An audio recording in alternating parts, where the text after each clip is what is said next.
Ang mga diskurso ni Kristo ng mga huling araw.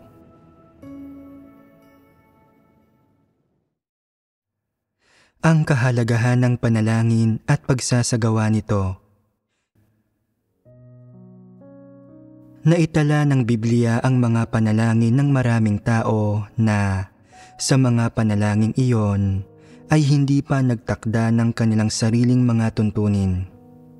Sa halip, ginamit nila ang panalangin para hanapin at arukin ang kalooban ng Diyos at tulutan ang banal na espiritu na gumawa ng mga desisyon. Halimbawa, sinalakay ng mga Israelita ang Jericho sa pamamagitan ng panalangin. Ang mga tao ng Ninive ay nagsisirin at nakakuha ng kapatawaran ng Diyos sa pamamagitan ng panalangin.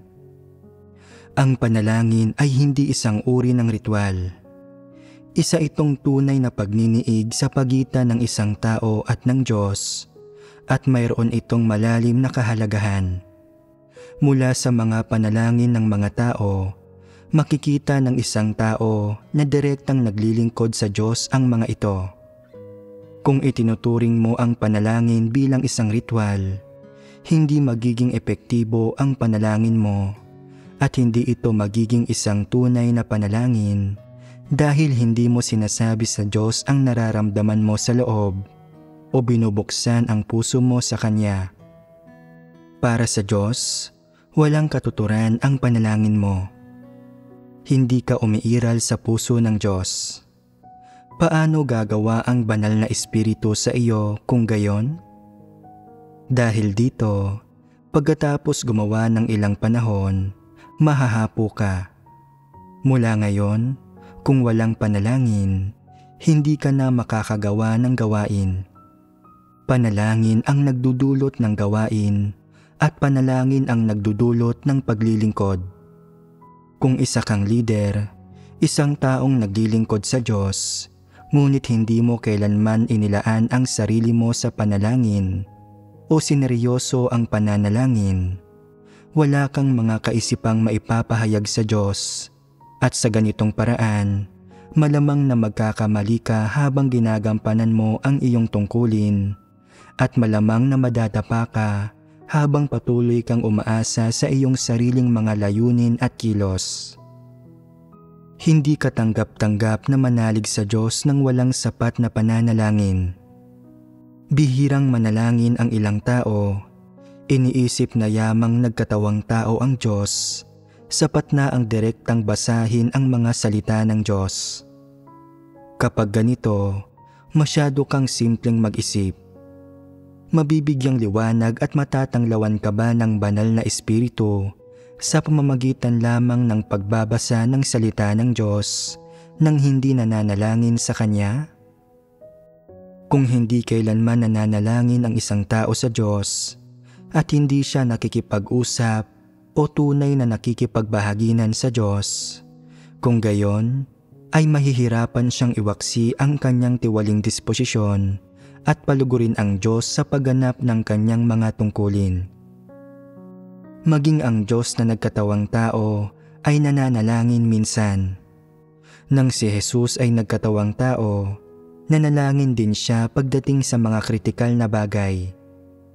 Nanalangin siya sa bundok habang nakasakay sa bangka at sa hardin. Pinangunahan din niya ang kanyang mga disipulo sa panalangin. Kung madalas kang humaharap sa Diyos at nananalangin sa Kanya, pinapatunayan nito na itinuturing mo ang Diyos bilang Diyos. Kung madalas kang kumilos ayon sa sarili mong mga pagnanasa at madalas mong nakakaligtaan ang panalangin at ginagawa mo ang mga bagay-bagay nang hindi ipinapaalam sa Kanya, hindi mo pinaglilingkuran ang Diyos. Ginagawa mo lamang ang sarili mong mga hangarin. Kung magkagayon, hindi ka ba isusumpa? Sa tingin, parang wala ka namang nagawa na nagdudulot ng kaguluhan at parang hindi mo naman nalapastangan ang Diyos, pero aasikasuhin mo lang ang sarili mong alalahanin. Magiging abala ka sa personal mong mga inaasam at maghahangad ka ng katanyagan pakinabang, katayuan, at mga pansariling benepisyo. Hindi ba't nakagagambala ito sa gawain ng iglesia? Kahit na sa panlabas, mukhang hindi ka naman nakagagambala, sa diwa ay lumalaban sa Diyos ang mga kilos mo. Kung hindi ka kailanman magsisisi o magbabago, ikaw ay manganganib. Lahat ay naharap na sa kalagayan ng pasakit at pagkamiserable kapag may nangyayaring hindi ka nais-nais at ayaw makipag-usap sa sinuman. Pagtagal-tagal, bumubuti ang pakiramdam nila pero hindi nalulutas ang kalagayang ito. Minsan, nagpapakita sila ng tiwaling disposisyon sa pagganap sa kanilang mga tungkulin at inaantala nila ang gawain o pinupungusan sila, nasasaktan at nababagabag sila. Pero kung hindi hahanapin ng isang tao ang katotohanan para malutas ito, hindi malulutas ang di normal na kalagayang ito.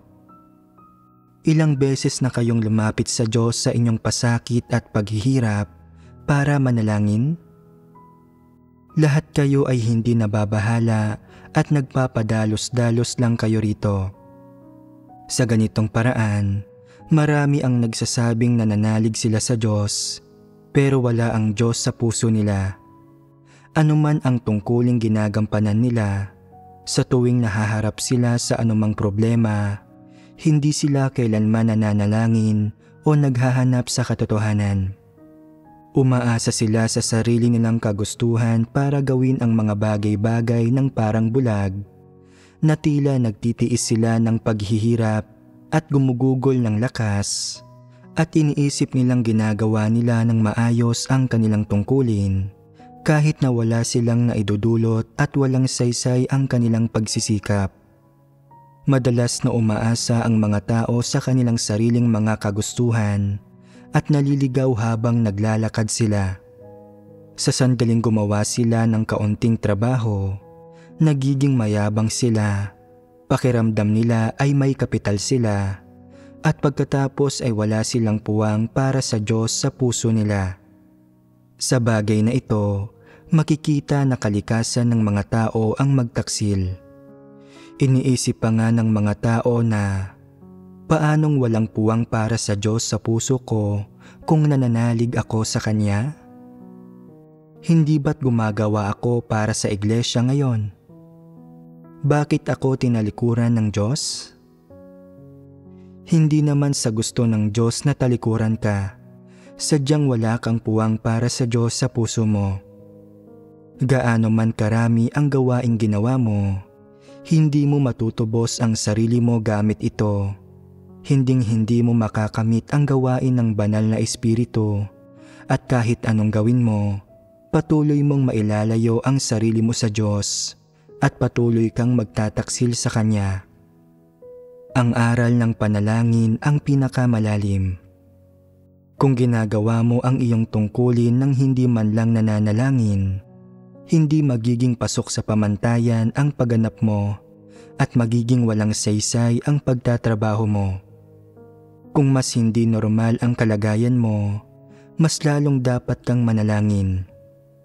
Kung walang panalangin, patuloy lang nalalala ang kalagayan mo at hindi magiging epektibo ang tungkulin mo. Hindi nakasalalay ang panalangin sa kung gaano kaganda pakinggan ang mga bagay na sinasabi mo. Sa halip, hinihingi nitong magsalita ka mula sa puso mo, magsalita ng totoo tungkol sa sarili mong mga paghihirap, magsalita mula sa posisyon ng isang nilikha at sa perspektiba ng pagsunod. O Diyos, alam mo kung gaano katigas ang mga tao. Pakiusap, gabayan mo po ako sa bagay na ito. Alam mong mahina ako, nalubha akong nagkukulang, na hindi ako angko para gamitin mo, na mapaghimagsik ako, at nasa tuwing kumikilos ako, nakagagambala ako sa gawain mo, at nakagagawa ng mga bagay na hindi alinsunod sa kalooban mo. Hinihiling ko na gawin mo ang iyong gawain, Nais ko lamang na sumunod at makipagtulungan. Kung hindi mo man lang masabi ang mga salitang ito, walang pag-asa para sa iyo. Iniisip ng ilang tao, kapag nananalangin ako, kailangan ko pa ring matukoy kung nananalangin ako ng may katwiran o wala. Kung ganoon, paano ako dapat manalangin? Matagal ba bago matukoy kung makatwiran ka? Pagkatapos ng bawat panalangin, taimtim ng magnilay-nilay at makakahanap ka ng kalinawan. Habang ginagawa mo ito, magiging mas makatwiran ka sa mga susunod na panalangin dahil kapag nananalangin ka, malalaman mo na hindi tama ang ilang salita. Kapag nananalangin ang tao, ang kanyang ugnayan sa Diyos ang pinakadirekta at ang pinakamalapit. Karaniwan ka bang nakaluluhod at nakakapanalangin ka agad kapag gumagawa ka ng mga bagay-bagay? Hindi palagi. Depende ito sa kapaligiran. Kapag nag-iisa ka sa bahay at lumuluhod ka at nananalangin sa Diyos, pinakamalapit ito na ugnayan mo sa Diyos. Masasabi mo kung ano man ang nasa puso mo at madarama mo ang pinakamalaking kagalakan. Kapag binabasa mo ang salita ng Diyos, kung mananalangin ka muna, magiging iba ang pakiramdam ng pagbabasa ng kanyang salita. Kapag ginampanan mo ang iyong tungkulin, manalangin at maghanap muna, magiging seryoso ang puso mo, at kapag ginampanan mo ang iyong tungkulin, iba ang magiging epekto. Kung nagbabasa ka ng salita ng Diyos at natatagpuan mo ang liwanag, manalangin ka sa Diyos at matatagpuan mo ang higit na kagalakan. Kung hindi ka kailanman nananalangin, hindi mo mararamdaman ang presensya ng Diyos kapag binabasa mo ang salita ng Diyos at ginagampanan ang iyong tungkulin. Kung minsan, hindi ka mabibigyang liwanag ng pagbabasa ng salita ng Diyos at pagkatapos basahin ang kanyang salita, walang makikitang epekto. Walang gawain sa pananalig mo sa Diyos ang magagawa kung walang panalangin. Kung madalas kang mananalangin sa Diyos at magiging normal ang ugnayan mo sa Diyos, magkakaroon ka ng pagpasok sa buhay at titibay ang iyong pananalig. Kung hindi ka nananalangin ng mahabang panahon, mawawalan ka ng pananalig. At kung gayon, paano ka magkakamit ng pagpasok sa buhay? Ang mga taong may tunay na pananalig ay nakakamit ito sa pamamagitan ng pamumuhay sa harap ng Diyos sa panalangin at sa paghahanap sa katotohanan sa panalangin. Maraming tao ang padalos-dalos lang habang nananalangin sila at hindi nila hinahanap ang katotohanan. Lumalapit lamang sila sa Diyos upang manalangin at magmakaawa kapag may nangyayari at wala na silang magawa. Palagi nilang pinipilit ang Diyos na gawin ang gusto nila at bigyang kasiyahan sila. Ito ba ay tunay na panalangin? Dinirinig ba ng Diyos ang mga panalangin tulad nito? Ang pananalangin at paghahanap habang nasa presensya ng Diyos ay hindi pamimilit sa Diyos na gawin ang gusto mo, lalong hindi ito paghiling sa Kanya na gawin ang kung ano-ano. Ang lahat ng ito ay mga pagpapamalas ng kawalan ng katwiran. Ano ang isang makatwirang panalangin? Ano ang hindi makatwirang panalangin? Malalaman mo ang mga bagay na ito pagkatapos magtamo ng karanasan sa loob ng ilang panahon. Halimbawa, pagkatapos mong manalangin, maaaring maramdaman mo na ang banal na espiritu ay hindi ginagawa ang ipinagdasal mo, ni hindi gumagabay gaya ng ipinagdasal mo. Sa susunod na manalangin ka, hindi ka mananalangin kagaya niyon. Hindi mo pipilitin ang Diyos kagaya ng iyong sinubukan noong nakaraan, o hindi hihiling sa Diyos alinsunod sa iyong sariling ninanais. Sasabihin mo, Diyos ko, naway ang lahat ay magawa alinsunod sa iyong kalooban. Hanggat nakatuon ka sa ganitong paraan, kung gayon, pagkatapos mga pa ng ilang panahon, malalaman mo kung ano ang makatwirang panalangin at kung ano ang hindi makatwirang panalangin. Meron ding isang kalagayan kung saan kapag nananalangin ka alinsunod sa iyong sariling mga kagustuhan, nararamdaman mo sa iyong espiritu na nagiging walang buhay ang iyong mga panalangin at hindi magtatagal ay makikita mo ang iyong sarili na wala nang masabi. Habang mas sinusubukan mong magsabi, mas lalo itong nagiging nakakaasiwa. Pinatutunayan nito na kapag nananalangin ka gaya nito, ikaw ay lubos na sumusunod sa laman at ang banal na espiritu ay hindi gumagawa o gumagabay sa iyo sa gayong paraan. Ito rin ay isang usapin ng paghahanap at karanasan. Habang mas dinaranas mo ang gayong mga usapin, likas mong mauunawaan ang mga ito. Ang panalangin ay pangunahing tungkol sa pakikipag-usap ng tapat sa Diyos at pagsasabi sa Kanya ng nasa puso mo. Sinasabi mo, Diyos ko, nababatid mo ang katiwalian ng tao. Sa araw na ito ay nakagawa ako ng isa pang hindi makatwirang bagay. Nagkaroon ako ng intensyon sa kalooban ko. Ako ay isang mapanlinlang na tao. Hindi ako kumilos alinsunod sa iyong kalooban o sa katotohanan. Kumilos ako ayon sa aking sariling mga layunin at sinubukang bigyang katwiran ang aking sarili. Ngayon ay napagtatanto ko ang aking katiwalian. Hinihiling ko sa iyo na mas liwanagan mo ako at tulutan akong maintindihan ang katotohanan, maisagawa ito at maiwaksi ang katiwaliang ito. Manalangin ng ganito, mga tunay na bagay na sinasaad at sinasalita sa totoong paraan. Kapag ang karamihan sa mga tao ay lumalapit sa Diyos para manalangin, karamihan sa kanilang mga salita ay mula sa doktrina. Ang mga ito ay hindi tunay na mga panalangin mula sa puso. Sa pag-iisip lamang sila mayroong kaunting kaalaman at handang magsisi ang puso nila, pero hindi sila nagsikap na pagnilayan o lubos na unawain ang katotohanan. Nakakaapekto ito sa pag-usad ng kanilang buhay. Kung kaya mong pagnilayan ang mga salita ng Diyos at hanapin ang katotohanan kapag nananalangin ka at naliliwanagan ka ng banal na espiritu, kung gayon ay higit itong mas kapaki-pakinabang kaysa sa simpleng pag-iisip at pag-unawa rito. Mauunawaan mo ang mga katotohanang prinsipyo.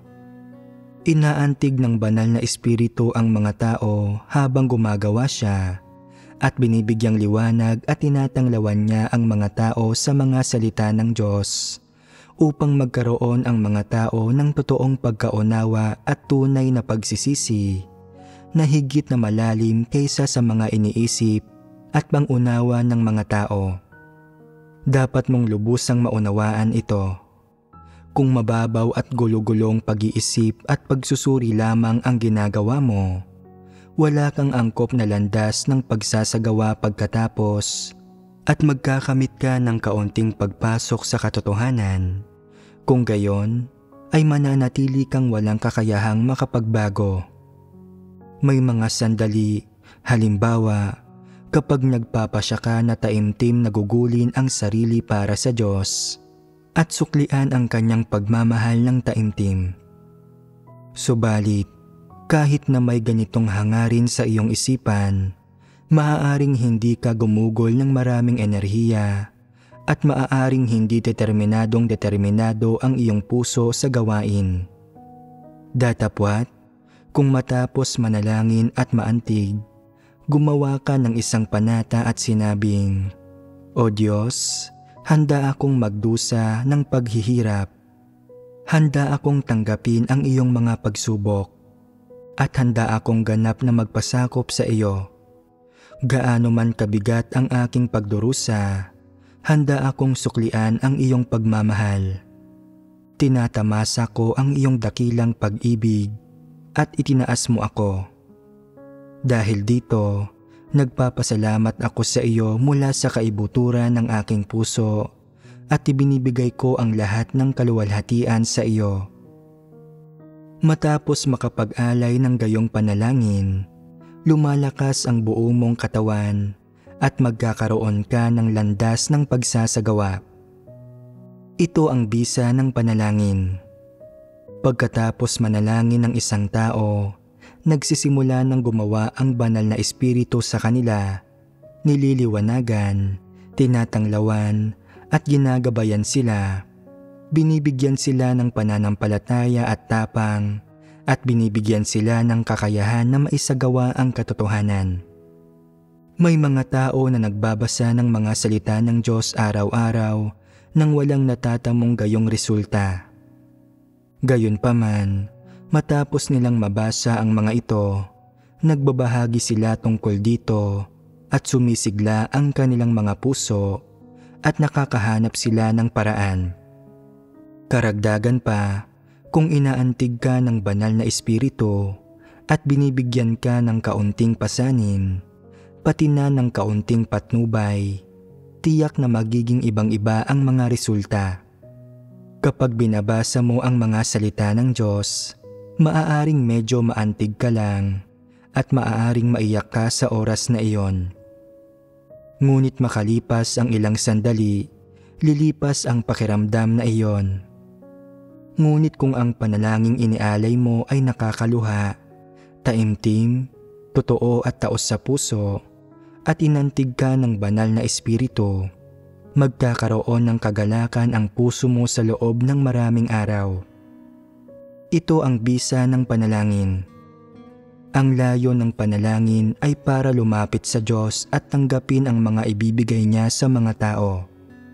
Kung madalas kang nananalangin, kung madalas kang lumalapit sa Diyos upang makipagbahaginan sa Kanya at magkaroon ng normal na kaugnayan sa Kanya, lagi kang maaantig ng Diyos. Kung palagi mong tinatanggap ang Kanyang mga pagtustos at tinatanggap ang katotohanan, ikaw ay mababago at ang iyong mga kondisyon ay patuloy na bubuti. Lalo na kapag sama-samang nananalangin ang mga kapatid, isang lalong malaking enerhiya ang pumapainlanlang pagkaraan nito at pakiramdam nila ay may malaking bagay silang natamo.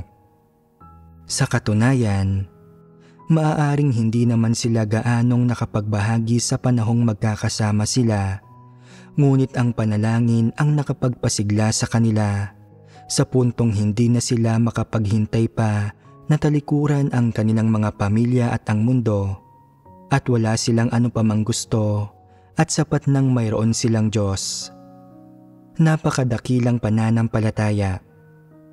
Ang lakas na ibinibigay ng gawain ng banal na espiritu sa mga tao ay matatamasa ng walang katapusan. Hanggang saan ka makakarating sa iyong pagmamatigas at pagtitiwala sa iyong pagpupursige sa halip na umasa sa lakas na ibinibigay sa iyo ng Diyos? Lalakad ka lang ng lalakad at mauubusan ka ng lakas. At pagkatapos ay kapag nakatagpo ka ng problema o paghihirap, wala kang mapupuntahan. Babagsak ka at mabubulok bago mo marating ang dulo. Napakaraming tao ang nabigo at bumagsak sa landas ng pagsunod sa Diyos. Kung wala ang katotohanan, hindi sila makatatayo.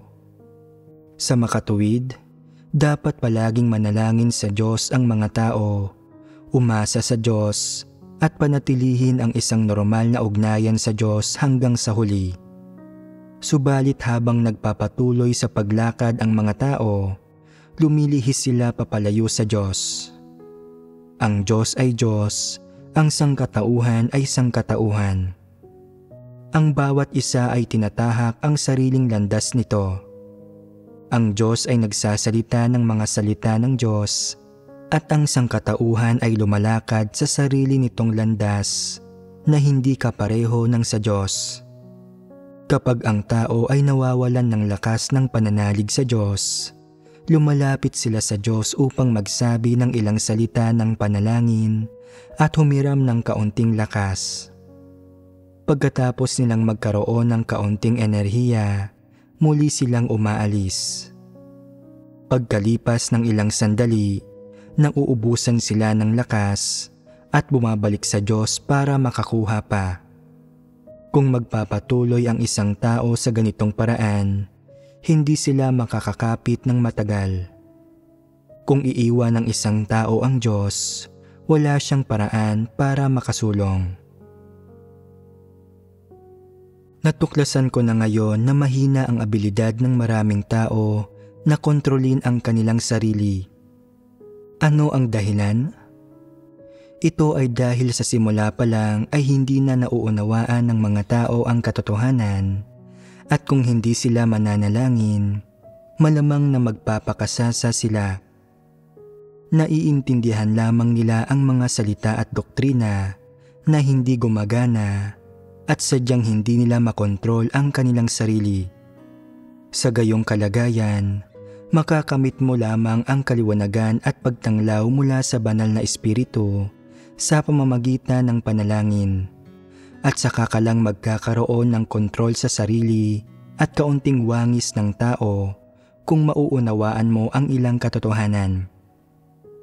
Dapat madalas na basahin ng mga mananampalataya sa Diyos ang kanyang mga salita, bigyang diin ang katotohanan at manalangin ng madalas.